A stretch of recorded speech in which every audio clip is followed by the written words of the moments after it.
Dewa Mesir paling terkenal, paling keren, bodinya six-pack kayak gua, dan dia tak tamak harta. Dan dialah Anubis.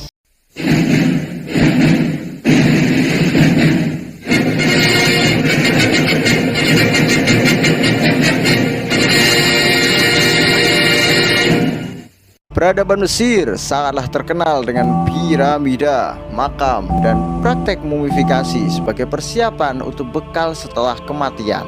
Karena mereka sangat menghormati orang mati serta menganggap nasib buruk bagi mereka yang tubuhnya hancur, maka diawetkanlah mayat tersebut. Dewa yang ditugaskan untuk hal ini adalah Anubis.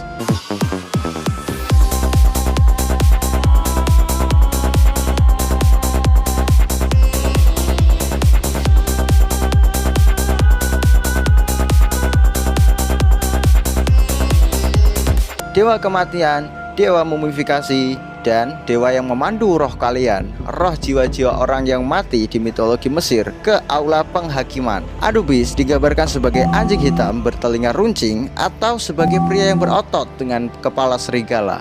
Warna hitam itu diasosiasikan kepada bulunya yang melambangkan suburnya tanah sungai Nil atau pembusukan tubuh manusia. Orang yang meninggal akan melewati ritual pembaseman, mumifikasi, lalu dimasukkan ke dalam peti. Nah, setelah itu Anubis akan memandu roh jiwa-jiwa mereka ke aula penghakiman. Kalau orang biasa berjalan ke sana dipandu oleh Anubis, mereka akan berjalan kaki. Tetapi kalau seorang raja, seorang Fir'aun, mereka akan naik kapal. Sesampainya di aula penghakiman, Anubis itu benar-benar mengawasi, memperhatikan mereka yang akan diadili tanpa memihak siapapun itu, maupun itu manusia biasa, seorang raja atau siapapun. Anubis tidak akan memihak.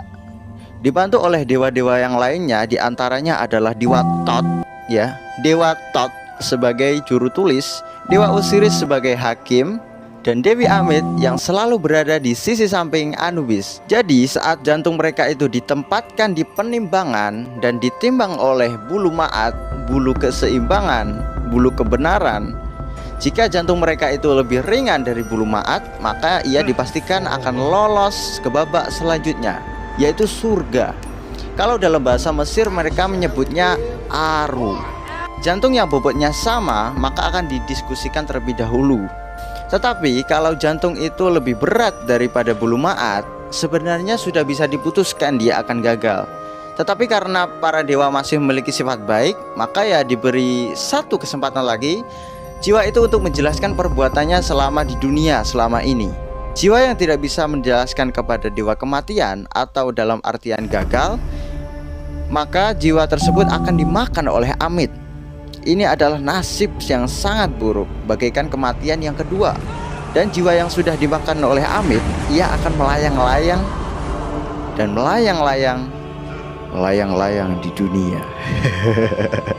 Kalian pasti sudah tahu lah ya arti melayang-layang itu apa. Itu loh yang biasa di tengah malam, biasa lewat jam 11:30.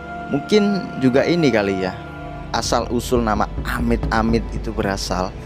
Anubis di masa lalu adalah putra dari dewa matahari. Di mitologi Mesir ia bernama Ra.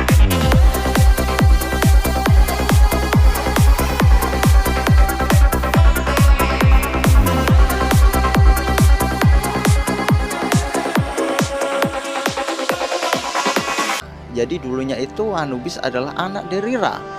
Tetapi karena mitos Osiris yang sangat populer, dewa Osiris yang sangat populer, maka Anubis diangkatlah menjadi anak Osiris. Bisa gitu ya bos. Jadi menurut cerita, Dewi Nefitis itu suka dengan dewa Osiris. Lalu dia menyamar menjadi istri Osiris, yaitu Dewi Isis. Dia menyamar lalu dia tidur dengan Osiris bersamaan dengan ritual suami pada umumnya, hingga akhirnya hamil dan melahirkan Anubis.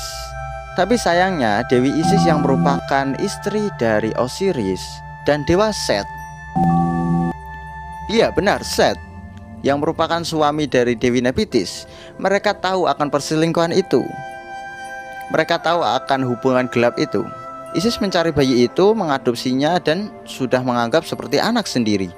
Sedangkan dewa Set mencari Osiris dengan modus memberinya sebuah peti mati yang sangat menarik.